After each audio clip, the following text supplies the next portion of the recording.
You are a disgrace to the legal profession. That's right. Leave my children alone. It's easy. I've done it their whole lives.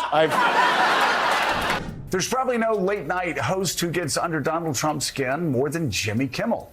In part 2 of my sit-down interview with the comedian, he talked about that.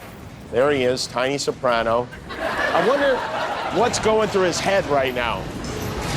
Late night comedians for giving illegal campaign contributions to the Democratic Party in the form of jokes and on-air satire. 70% of late night viewers now tune in just to watch the Trump family get roasted. That's right, folks. Making fun of the Trumps is now America's favorite pastime. But here's the kicker. 15% of Republicans secretly enjoy Kimmel's Trump jokes, too. Looks like laughter really is bipartisan. Is this what we want from a president? Someone who believes or pretends to believe any crackpot story that fits his narrative? Want to know what's got both sides chuckling? Keep watching. Before we move on, I'd like to ask you a small favor. If you appreciate this content, please take a second to like this video and subscribe to the channel. Over 98% of you watch the videos without subscribing. It costs you nothing, but it makes a huge difference to us. So did you click the subscribe button? Great. Thank you so much. Now, back to the video. People, it appears that the Trump family circus is returning to town, and Jr. will be the main attraction this time. Let me tell you, it was quite the spectacle when Donald Trump Jr. entered the courtroom. Don Jr. was not at Daddy Donald's last night. The prodigal son was being grilled as part of the $250 million case against their business. Imagine this. Jr. is making an effort to appear serious and significant, as if he were trying out for a remake of Law & Order Trust Fund Unit. The real spectacle, however, was taking place outside the courthouse, probably because they couldn't believe Jr. had actually arrived without his father holding his hand. Protesters were having a great time. Come on, this is the guy who believes that staying at a Holiday Inn Express is the equivalent of roughing it. This is where things start to get really good. His father was frequently referred to by Jr. as an artist with real estate. Good one.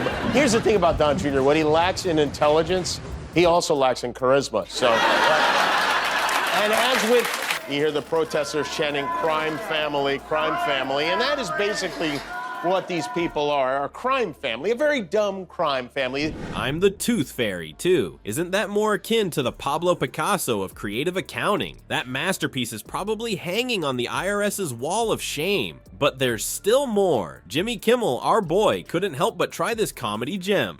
Roughing it for Jr., he joked, means staying at a 3-star hotel. Is it possible? The poor guy most likely had to carry all of his own belongings, including his luggage. The horror. Then Trump will claim he's never met either one of them. But it's getting serious. There's even some worry Don Jr. could be tried as an adult in this one. The crowd was enthralled, as if it were Mar-a-Lago's free caviar night. They seemed to have stumbled into an improv night, forgetting they were watching the news. Who would have thought that America's new favorite pastime would be watching a Trump wriggle? I swear, I hear from Donald Trump more than I hear from most of my uncles. And the funniest part is, Trump thinks I don't like this. He thinks it's, but I love this. Baseball, come on over.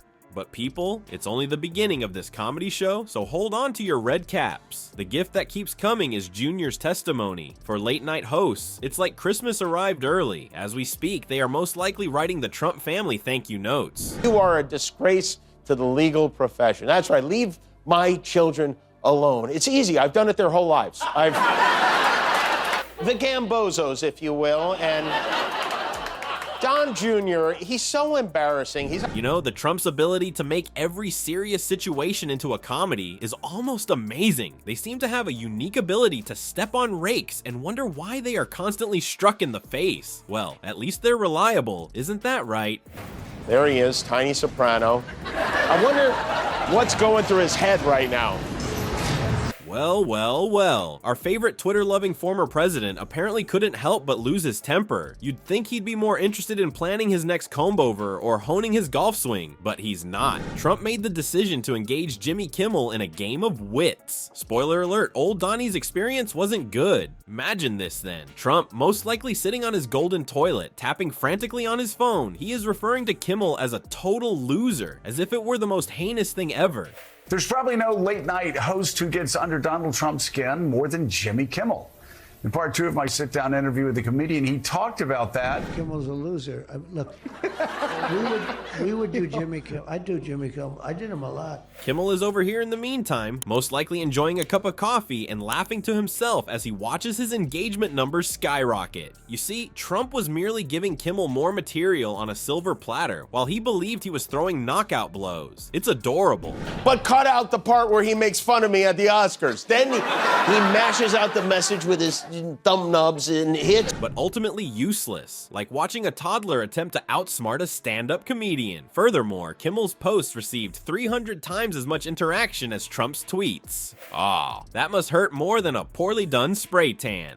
This is where things get really juicy though. In his infinite wisdom, Trump made the decision to try to have Kimmel censored if he couldn't defeat him fairly. Yes, you heard correctly. Me in. The report says at least 2 calls were made from the Trump White House to, quote, convey the president's anger regarding Kimmel's monologues. He tried to pressure Disney because of your jokes. He believes CBS should have their license revoked. The man who constantly yaps about free speech attempted to silence Kimmel by contacting Disney, the parent company of ABC. What a twist in the plot. It's messy, destructive, and ultimately hilarious for everyone who witnesses it, much like when a bull tries to use a china shop as a dance floor. States was so upset about my jokes that I made about him, he directed his staffers at the White House to call Disney. The finest aspect, Trump gave Kimmel more ammunition for his show the more he tweeted. Without realizing it, Trump ended up becoming Kimmel's best writer. It was like a comedy feedback loop. When you have a former president who is addicted to Twitter and has no self-control, who needs a room full of comedians? Federal equal time rule to declare that anti-Trump material broadcast by Saturday Night Live, Jimmy Kimmel, Stephen Colbert, and others was somehow illegal. What we're forgetting, I keep forgetting it, and I have to keep reminding myself, is he's not just running for president. He's running to stay out of prison. It appears that late night comedy is no longer just for laughs, people. It turns out that comedians, rather than the news, are the source of political insights for a staggering 30% of young voters. Who could have known? Perhaps Grumpy Trumpy would have been better off investing in a career in stand-up comedy rather than real estate. Us, too. The fact of the matter is, this is a dangerous person. This is a stupid person. And that's a bad combination. Late night comedians for giving illegal campaign contributions to the Democratic Party in the form of jokes and on-air satire. The worst part is that all of this political humor is forcing us to think in addition to laughing. Young viewers are becoming fact-checking automatons who challenge all political statements. A litany of lies, threats, just a despicable and incoherent attack on democracy in the United States. They all seem to have turned into miniature Kimmels, prepared to scold any politician who deviates from the norm. Maybe it's time to practice your punchlines, Donald, if you're reading this, which we know you're not, because it appears that the comedians are winning this contest of wits, and it's no laughing matter.